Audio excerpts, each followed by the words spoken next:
ಕರ್ತನಲ್ಲಿ ಅತ್ಯಂತ ಪ್ರೀತಿಯುಳ್ಳವರೇ, ನಮ್ಮ ರಕ್ಷಕನಾದ ಯೇಸು ಕ್ರಿಸ್ತನ ಶ್ರಮೆ, ಮರಣ ಹಾಗೂ ಪುನರುತ್ಥಾನದ ಈ ಧ್ಯಾನದ ಸಮಯಕ್ಕೆ ನಾನು ನಿಮ್ಮನ್ನ ಪ್ರೀತಿಯಿಂದ ಸ್ವಾಗತಿಸ್ತೇನೆ.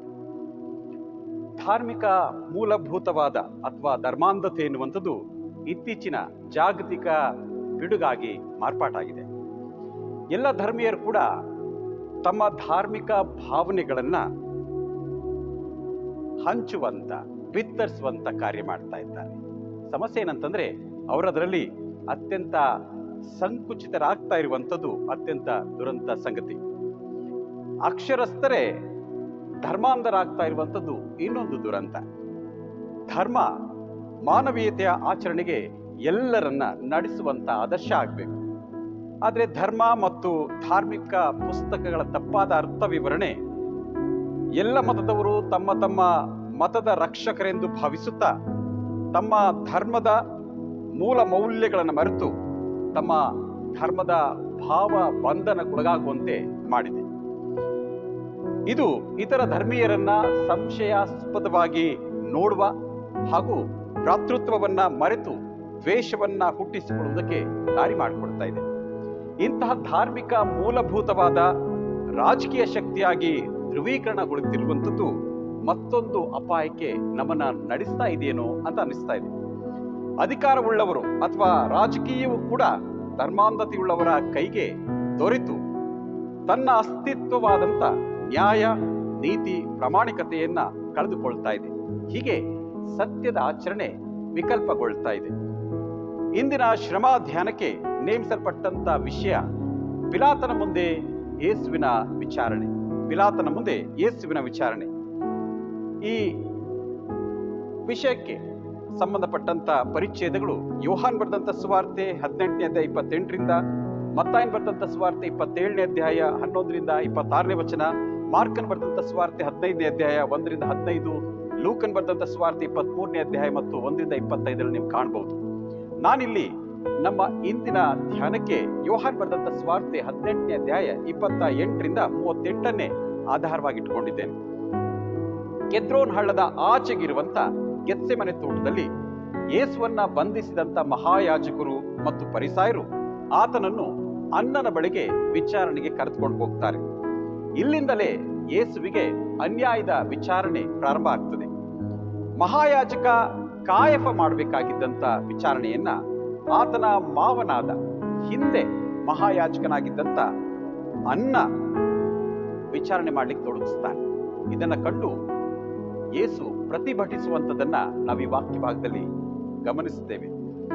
ಅಧಿಕಾರವಿದ್ದಂತ ಕಾಯಫ ಇಲ್ಲಿ ನಾಮ ಮಾತ್ರ, ಆದ್ರೆ ಧಾರ್ಮಿಕವಾಗಿ ಅತ್ಯಂತ ಪ್ರಭಾವಿಯಾಗಿದ್ದಂತ ಅನ್ನ ಯೇಸುವಿನ ವಿಚಾರಣೆ ನಡೆಸುವಂಥದ್ದನ್ನ ಯೋಹಾನ ಉಲ್ಲೇಖಿಸಿ ಹೇಗೆ ಅಧಿಕಾರವನ್ನ ಧಾರ್ಮಿಕ ಮತಾಂಧತೆ ಆಕ್ರಮಿಸಿಕೊಳ್ತದೆ ಎನ್ನುವಂಥದ್ದನ್ನ ಓದುಗರಿಗೆ ತಿಳಿಸ್ತಾನೆ.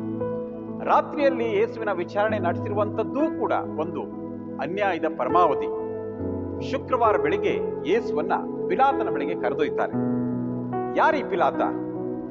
ಪಿಲಾತ ರೋಮನ್ನ ದೇಶಾಧಿಪತಿ. ಯೆರೂಸಲೇಮ್ ಯೂದಾಯದ ಪ್ರಾಂತ್ಯದಲ್ಲಿದ್ದಾಗ ಈ ಯೂದಾಯದ ದೇಶಾಧಿಪತಿಯಾಗಿ ರೋಮನ್ ಚಕ್ರವರ್ತಿಯಿಂದ ನೇಮಿಸಲ್ಪಟ್ಟಂತ ಒಬ್ಬ ಆಳ್ವಿಕೆ ಮಾಡುವಂತ ದೇಶಾಧಿಪತಿ. ಕ್ರಿಸ್ತಶಕ 26ರಿಂದ ಕ್ರಿಸ್ತಶಕ 37ನೇ ಇಸ್ವಿಯವರೆಗೆ ಪಿಲಾತ ಯೂದಾಯದ ದೇಶಾಧಿಪತಿಯಾಗಿದ್ದ ಎನ್ನುವಂಥದ್ದನ್ನ ಚರಿತ್ರೆ ನಾವು ನೋಡ್ತೇವೆ.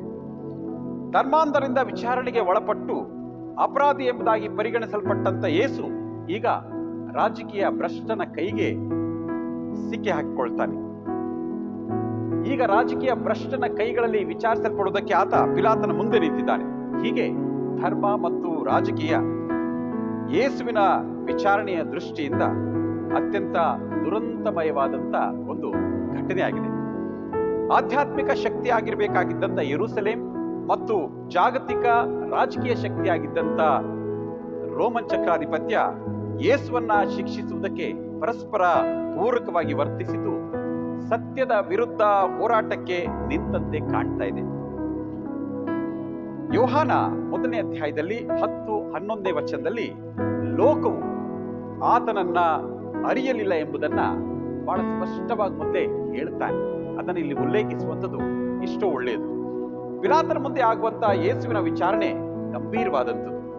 ಸುಮಾರು 7 ಸುತ್ತು ವಿಚಾರಣೆಯನ್ನ ಪಿಲಾತ ಮಾಡ್ತಾನೆ. ಆಶ್ಚರ್ಯ ಅಂತಂದ್ರೆ, ಒಂದು ಗಮನಿಸುವ ಸಂಗತಿ, 1ನೇ ಬಾರಿ, 3ನೇ ಬಾರಿ, 5ನೇ ಬಾರಿ ಮತ್ತು 7ನೇ ಬಾರಿ ಪಿಲಾತ ಅರಮನೆಯೊಳಕ್ಕೆ ಹೋದ್ರೆ 2, 4 ಮತ್ತು 6ನೇ ಸುತ್ತಿನಲ್ಲಿ ಕೂಡ ಅರಮನೆಯೊಳಗೆ ಹೋಗ್ತಾನೆ. ವಿಶೇಷವಾಗಿ 1, 2, 1, 3, 5, 7ನೇ ಸುತ್ತಿನಲ್ಲಿ ಅರಮನೆಯಿಂದ ಹೊರಗೆ ಬರ್ತಾನೆ. ತನಗೆ ಮರಣ ದಂಡನೆಯನ್ನ ವಿಧಿಸುವ ಅಥವಾ ಅದನ್ನ ತಪ್ಪಿಸುವ ಅಧಿಕಾರ ಹೊಂದಿರುವಂತ ಪಿಲಾತ ಸತ್ಯವನ್ನ ಗ್ರಹಿಸುವ, ಸತ್ಯವನ್ನ ವಿಶ್ಲೇಷಿಸುವ, ವಿಮರ್ಶಿಸುವ ವಿವೇಕವನ್ನ ಉದ್ದೇಶಪೂರ್ವಕವಾಗಿ ಕಳ್ಕೊಂಡವನಂತೆ ಕಾಣಿಸಿಕೊಳ್ತಾನಿಲ್ಲಿ. ತನಗೆ ಕೊಡಲ್ಪಟ್ಟಿರುವಂತ ಅಧಿಕಾರ ಸತ್ಯವನ್ನ ಆಚರಿಸುವುದಕ್ಕೆ ಎನ್ನುವಂಥದ್ದನ್ನ ಪಿಲಾತ ಒತ್ತಾಯಪೂರಿತವಾಗಿ ಮರೆಯುವಂತೆ ಮಹಾಯಾಜಕರು ಧಾರ್ಮಿಕ ಮತ್ತು ರಾಜಕೀಯ ಒತ್ತಡವನ್ನ ಆತನ ಮೇಲೆ ತರ್ತಾರೆ. ತನ್ನ ಅಧಿಕಾರವನ್ನ ಕಾಪಾಡಿಕೊಳ್ಳುವುದಕ್ಕಾಗಿ ಸತ್ಯವನ್ನ ಗ್ರಹಿಸಲು ಪಿಲಾತ ಉದ್ದೇಶವಾಗಿ ಸೋತು ಹೋಗ್ತಾನೆ. ತನ್ನ ರಾಜಕೀಯ ಲಾಭಕ್ಕಾಗಿ ಧರ್ಮಾಂಧತೆಯನ್ನ ಜನರಿಗೆ ತನ್ನ ಅಧಿಕಾರವನ್ನ ಮಾರಿಬಿಡ್ತಾನೆ. ಹೀಗೆ ಧರ್ಮಾಂಧರು ರಾಜಕೀಯ ಶಕ್ತಿಯನ್ನ ತಮ್ಮ ಪರವಾಗಿಟ್ಟುಕೊಳ್ಳುವುದಕ್ಕೆ ಯಶಸ್ವಿ ಆಗ್ತಾನೆ. ಇಡೀ ವಿಚಾರಣೆಯಲ್ಲಿ ಯೇಸು ಸತ್ಯದ ಪರ ನಿಲ್ಲಲು, ಗ್ರಹಿಸಲು ಪಿಲಾತನಿಗೆ ತನ್ನ ಸತ್ಯ ಪರಿಚಯ ಮಾಡ್ತಾನೆ. ತನ್ನ ಇಹಲೋಕದ ಜೀವನ ಹಾಗೂ ಬೋಧನೆ ಉದ್ದೇಶವನ್ನ ಗ್ರಹಿಸುವಂತೆ ತನ್ನ ರಾಜ್ಯದ ಬಗ್ಗೆ ತಿಳಿಸ್ತಾನೆ. ಆದ್ರೆ ಪಿಲಾತನಿಗೆ ತನ್ನ ಅಸ್ತಿತ್ವದ ಬಗ್ಗೆಯೇ ಆಸಕ್ತಿ ಇರೋದ್ರಿಂದ ಸತ್ಯವಾಗಿರುವಂತ ಯೇಸು ಆತನಿಗೆ ಅರ್ಥ ಆಗುವುದಿಲ್ಲ. ಸಮಾಧಾನ, ಶಾಲೋಮ್ ನಿರ್ಮಾಣವಾಗಬೇಕಾದ್ರೆ ಆಧ್ಯಾತ್ಮ ಮತ್ತು ರಾಜಕೀಯ ಶುದ್ಧವಾಗಿರ್ಬೇಕು. ಅಂದ್ರೆ ತಮ್ಮೊಳಗೆ ತಾವು ಶುದ್ಧವಾಗಿರ್ಬೇಕು, ಸತ್ಯವಾಗಿರ್ಬೇಕು. ಸ್ವಾರ್ಥದ ಉದ್ದೇಶಗಳಿಗೆ ಒಂದಾದ್ರೆ ಒಂದು ಧರ್ಮಾಂಧತೆ ಎನಿಸಿದರೆ ಮತ್ತೊಂದು ಭ್ರಷ್ಟತೆ ಎನಿಸಿಕೊಳ್ತದೆ.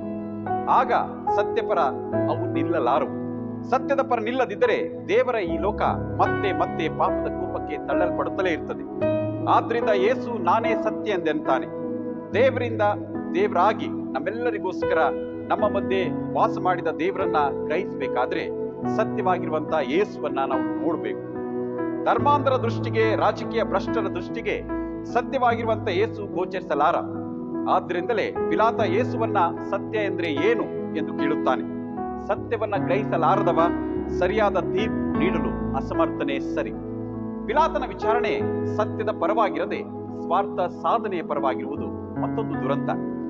ಯೋಹಾನನ ಸ್ವಾರ್ತೆ ದೇವರು ತನ್ನನ್ನು ತಾನೇ ಮನುಷ್ಯ ರೂಪಕ್ಕಿಳಿಸುವಷ್ಟು ದೀನನಾಗುವುದು ತನ್ನ ಬಗ್ಗೆ ಇರುವ ಸತ್ಯ ತಿಳಿಸುವುದಕ್ಕೆ ಎಂಬುದನ್ನ ಸಾರ್ತದೆ. ತನ್ನೊಟ್ಟಿಗೆ ವಾಸ ಮಾಡಲು ಇಚ್ಛಿಸಿದಂತ ದೇವರನ್ನ ನೋಡಿ ಆ ಸತ್ಯವನ್ನ ಗ್ರಹಿಸಿ ನಂಬಲು ಕರೆ ನೀಡುತ್ತದೆ ಹಾಗೂ ಪ್ರಯತ್ನಿಸುತ್ತದೆ. ಆದ್ರೆ ಲೋಕ ಆ ಸತ್ಯವನ್ನ ನಿರಾಕರಿಸುವಂತದ್ರಲ್ಲೇ ತನ್ನ ಅಸ್ತಿತ್ವವನ್ನ ಉಳಿಸಿಕೊಳ್ಳುವ ಪ್ರಯತ್ನ ಮಾಡ್ತದೆ ಎನ್ನುವಂಥದ್ದು ಮತ್ತೊಂದು ದುರಂತ. ಹೀಗೆ ತಮ್ಮ ಅಸ್ತಿತ್ವವನ್ನು ಉಳಿಸಿಕೊಳ್ಳಲು ಪ್ರಯತ್ನ ಮಾಡಿದಂತ ಮಹಾಯಾಜಕರು ಕ್ರಿಸ್ತಶಕ 70ನೇ ಇಸ್ವಿಯಲ್ಲಿ ತಮ್ಮ ದೇವಾಲಯವನ್ನು ಕಳೆದುಕೊಳ್ತಾರೆ ಹಾಗೂ ಪಿಲಾತ 39ನೇ ಇಸ್ವಿಯಲ್ಲಿ ಕ್ರಿಸ್ತಶಕ 39ರಲ್ಲಿ ಆತ್ಮಹತ್ಯೆ ಮಾಡಿಕೊಳ್ತಾನೆ. ಇಂತಹ ನಿರಾಕರಿಸುವಂತ ಲೋಕಕ್ಕೆ ಕ್ರಿಸ್ತನೇ ಸತ್ಯ ಎನ್ನುವ ನೈಜ್ಯತೆಯನ್ನ ಸಭೆ ಪ್ರತಿಫಲಿಸುವಂತ ದರ್ಪಣ. ತನ್ಮೂಲಕ ಕ್ರಿಸ್ತನನ್ನ ಮತ್ತೊಮ್ಮೆ ಈ ಲೋಕದಲ್ಲಿ ನಡೆದಾಡುವಂತೆ ಮಾಡಬೇಕಾದಂತ ಪ್ರತಿಬಿಂಬ ಸಭೆ. ಸತ್ಯಪರರೆಲ್ಲರೂ ಕ್ರಿಸ್ತನನ್ನ ಗುರುತು ಹಿಡಿಯುವಂತೆ ಪ್ರೇರೇಪಿಸುವ ಶಕ್ತಿ ಸಭೆ. ಇಂತಹ ಪ್ರೇರಕ ಶಕ್ತಿ ಆಗ್ಬೇಕಾದ್ರೆ ಸಭೆ ಶಿಲುಬೆಯನ್ನ ನೋಡುವ ಕಾಯಕವನ್ನ ನಿರಂತರವಾಗಿ ಮಾಡ್ತಾ ಇರಬೇಕು. ಅದನ್ನ ಅನುಭವಿಸುವಂತ ಕಾಯಕವನ್ನ ನಿರಂತರವಾಗಿ ಮಾಡ್ತಾ ಇರಬೇಕು. ಶಿಲುಬೆಯನ್ನ ಹೊರುವಂತ ಕಾಯಕವನ್ನ ಮಾಡ್ತಾ ಇರಬೇಕು. ಧರ್ಮಾಂಧರ ಮಧ್ಯೆ, ರಾಜಕೀಯ ಭ್ರಷ್ಟರ ಮಧ್ಯೆ ಸತ್ಯದ ಆಚರಣೆ ಆಗಬೇಕು. ಯೇಸು ಮತ್ತೊಮ್ಮೆ ನಮ್ಮ ಸಭೆಯ ಆರಾಧನೆ, ಸಭೆಯ ಜೀವನ ಮತ್ತು ವಿಶ್ವಾಸದ ಮೂಲಕ ಈ ಲೋಕದಲ್ಲಿ ನರಾವತಾರ ಎತ್ತಿದ್ದಾನೆ ಎಂಬ ಅನುಭವ ಸಭೆ ಮತ್ತು ಲೋಕಕ್ಕಾಗಬೇಕಾದ್ರೆ ಶಿಲ್ಬೆ ಕ್ರೈಸ್ತರ ಜೀವನ ಆಗಬೇಕು. ದೇವರ ನಮ್ಮೆಲ್ಲರನ್ನ ಆಶೀರ್ವದಿಸಲಿ. ಆಮೇಲೆ